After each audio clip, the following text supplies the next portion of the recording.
我爸的葬礼的时候，邱福生老板他就帮我把真心指数得到的金钟奖的讲座放到我爸爸的照片前面，说你儿子做到了，就这样。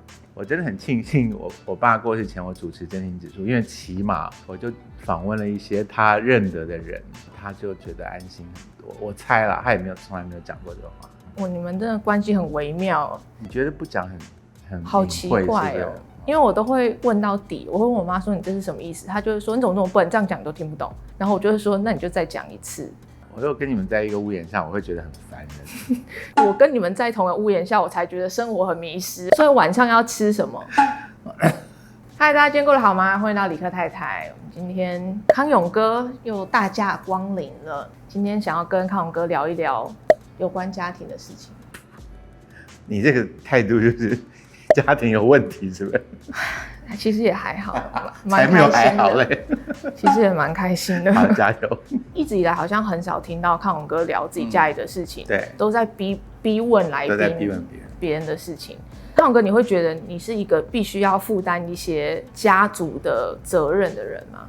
我觉得天下几乎没有人可以逃过这件事，就是即使我们在小说电影里常常看到在孤儿院长大的孤儿，他终究会有院长、老师还有同学给他的一些期待，然后那个期待一定会形成一个压力或者责任感，然后就觉得他是不是要完成这件事情，去证明他自己。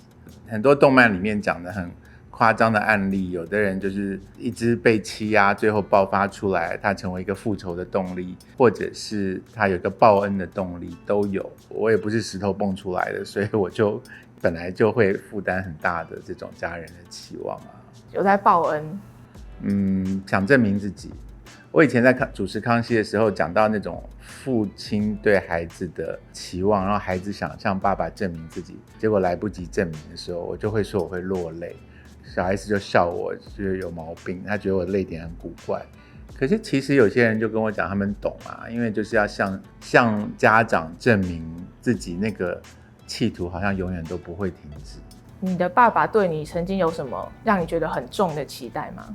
我老爸超放松，可是其实还是会感觉得到。别人都问我说他到底有没有给过我一些教育，就是直接告诉我说做人要怎样什么。我就想很久，我就想说他一辈子没有跟我讲过这句话，他只有一次，我记得那么清楚，因为只有一次，我是大概中学生吧，他的朋友走了以后，我忍不住问了一句说，刚刚那个叔叔他的儿子是不是最近被关了？因为我就听到他们大人聊天的时候讲了这个，所以我就多问了这一句，然后他就只跟我讲说，永远不要在背后评论别人的事情。就很严肃这样讲，然后我就吓到，想说八卦一下不行吗？他就讲了这一次，另外一次很明确的，就是我必须去念研究所这件事情。我那时候跟他说，我好喜欢电影，我要去电影剧组里面工作。我说我愿意做最基础的，就是搬道具、什么灯光，我想要这样打工开始做。他就说不行他说我需要你有一个硕士学位。我说为什么？他说没有为什么，我需要你有一个硕士学位。我说那我如果跑去念电影呢？他说随便你念什么鬼，你就是给我弄一个硕士学位。我说好哦，那你要出钱哦。他说我出钱。那我念电影，你跟你的朋友讲的时候会不会觉得很没面子？他说我就会模糊的带过。所以后来很多人以为我去念电脑，结果我是念电影。他们就说儿子去念电影，然后大家就以为我去念电脑。可是他就真的他做到了，他就是没有过问任何事情，让我念完了电影的制作的研究所，他也不逼我，他就说这样就好了。可是康永哥，你也没有逼问出来说为什么要硕士吗？他是上海人，我觉得他有一个面子的自我要求，他觉得朋友们的小孩都有念研究所，他也要这样子。因为我有问他，我说那要不要顺便也念博士？他说不要，硕士就好了。所以他不知道为什么最低消费额就是硕士。要硕士？你爸是做什么的？律师。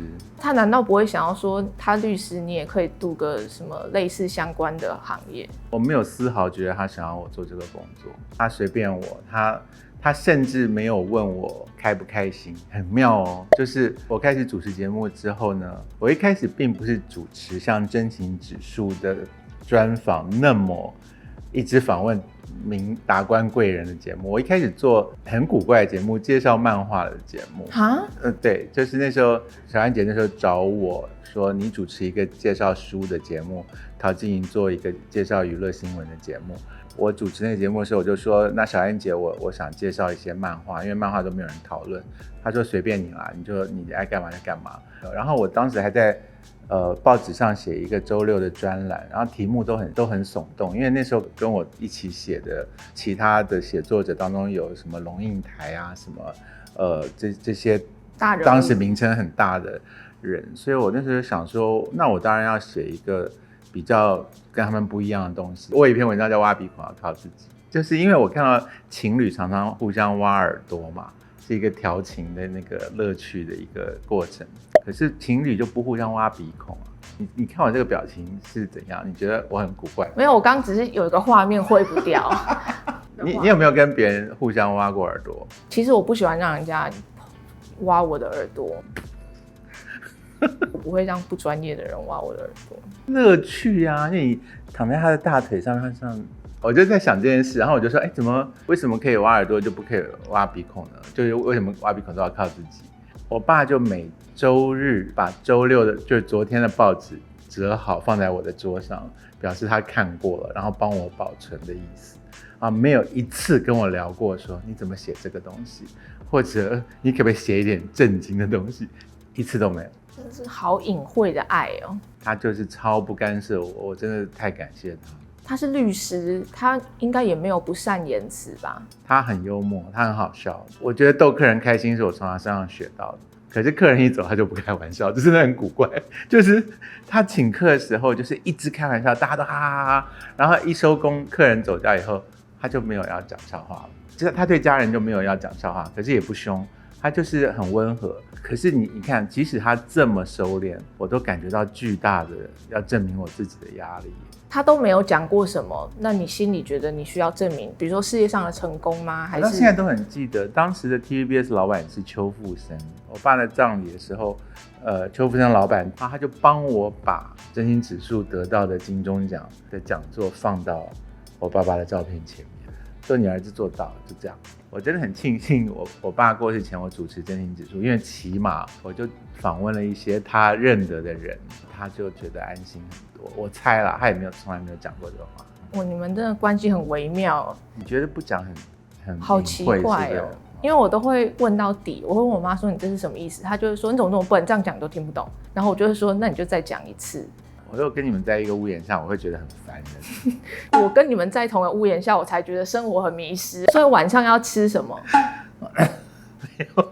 没有这一套，吃什么很明确，只有这种内心的事情非常的不触及。我觉得是因为我爸生我的时候已经年纪很大，所以他已经受够了烦恼这些事，所以他觉得养了一个宠物就让他高兴就好了。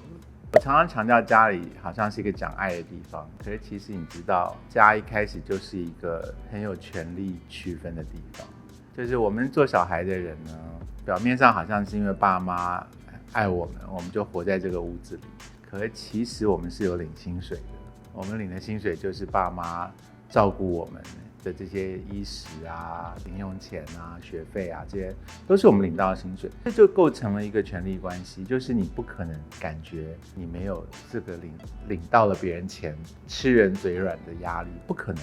就是再怎么爱，都会感觉到一种权力的关系，因为亲人真的有爱很多，所以他不太会觉得需要讲这件事情。可是小朋友，我们毕竟就是动物，我们生存受到照顾，一定会感觉到一种压力，然后那个压力就来自于我万一失去这个东西怎么办？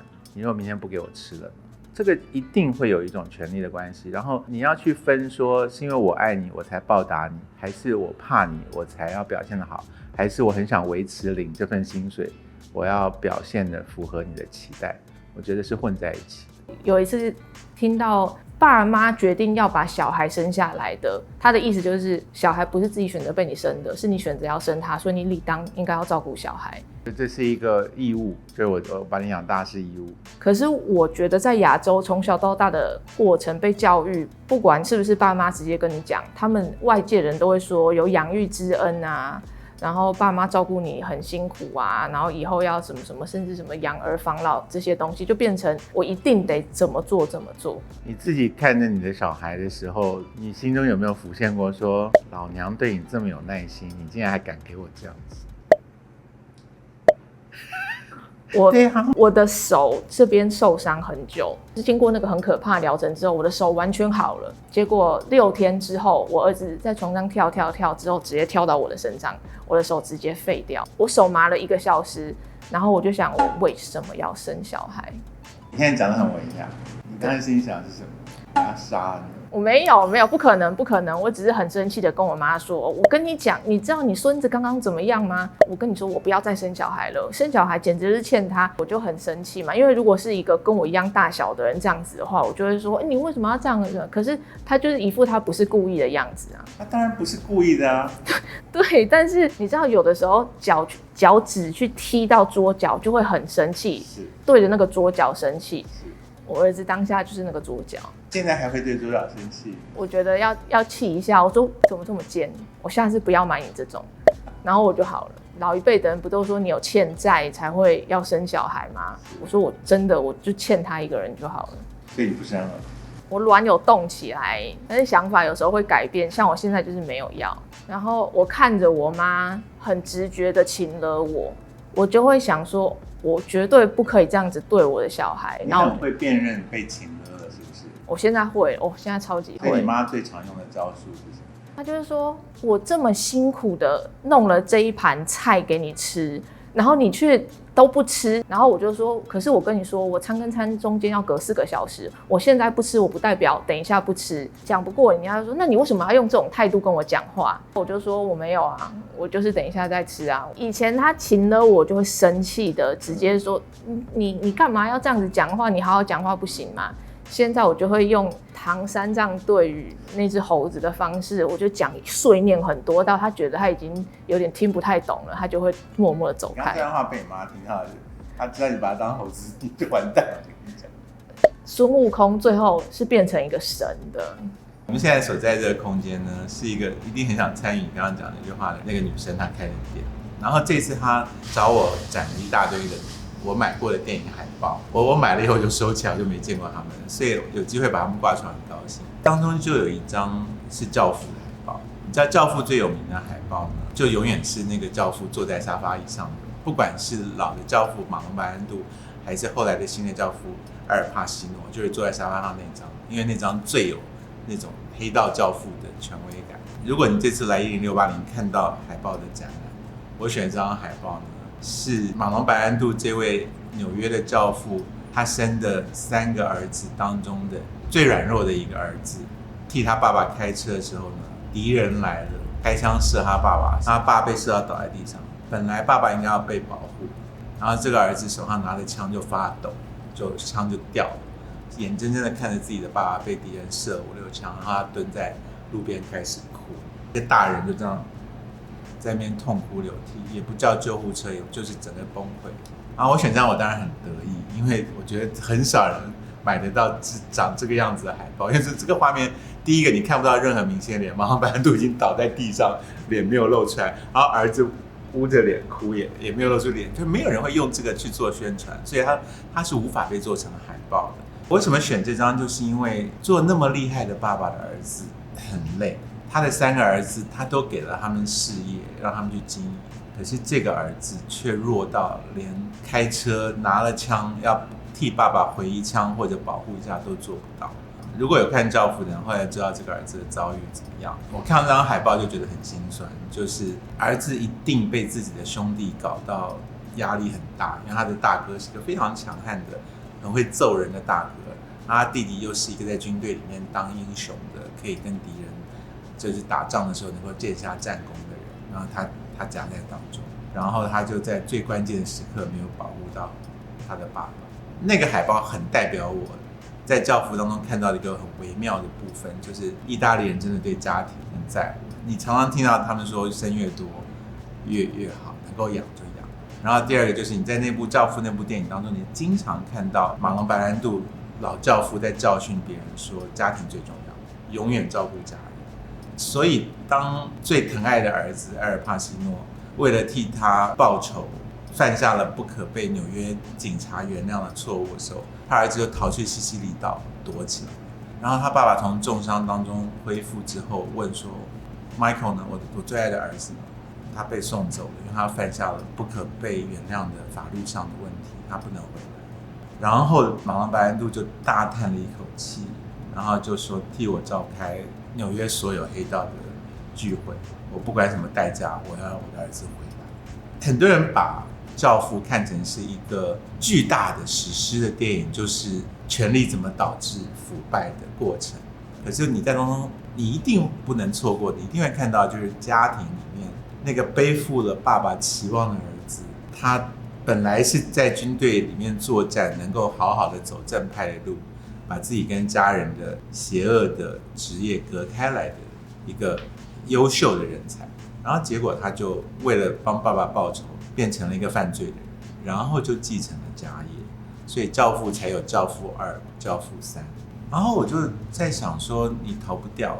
我们生在什么家里面，我们就是会像我刚刚讲的，你就是会收到那个价值的灌输。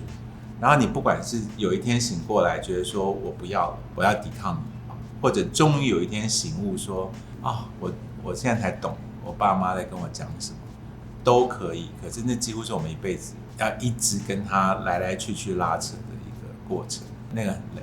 然后我刚刚讲到有一个人很想参与你的话题，我觉得曾凯旋讲到小孩子，我觉得他没有要再生的，就是亲爱的，我们在你的店里面，怎么了？所以我问一下，就是你对你小孩生气最狠的时候，是你心里面在想什么？最生气的是有没有想过要把他赶出去？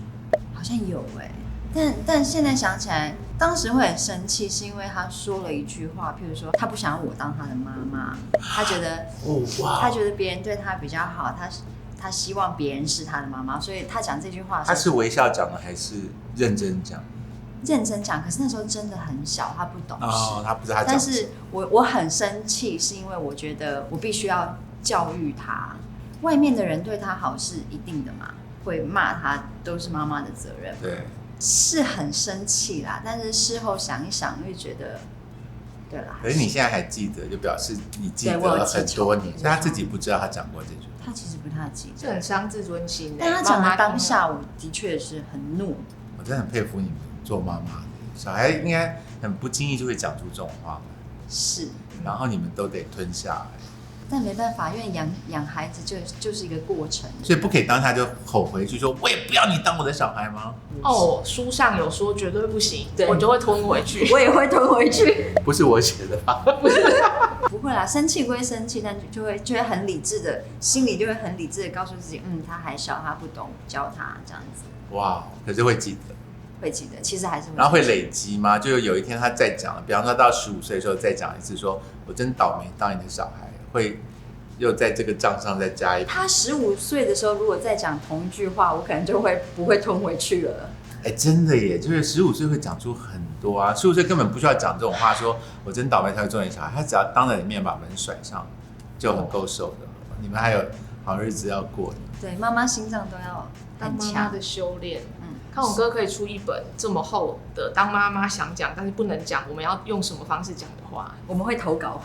所以其实家里的权力关系很明确啊，就是先生如果供养了这个家庭，太太难免会觉得有时候要让他做一些他想做的事情，小孩又是靠家长的抚养，所以他有时候也要听爸爸妈妈的话，这些都是我们不说破，可是其实在家里会存在的关系啊。没错，我觉得是。所以其实我觉得人际关系是应该在家里就开始练习。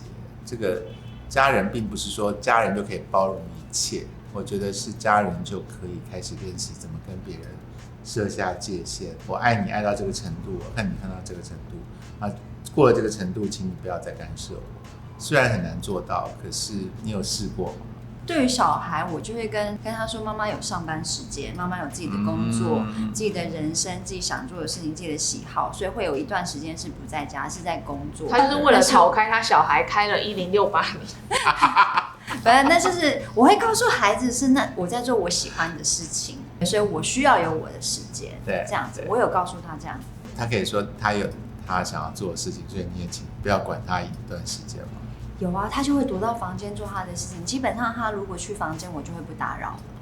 你有注意到我这次在你这边挂那张教父的海报吗？有，是不是跟别人的都长得不太一样？完全不一样，而且我没有在网络上看到有任何一张是这样的教父。我当时找到的时候好惊讶，就是说有人特地为我找到了这个画面，把它做成海报，就是完全你要的那个画面。就是天底下一定有人跟我一样，好同情那个儿子，然后又替这个爸爸觉得好不值得，就是都有的，所以他才会把这个做出来嘛。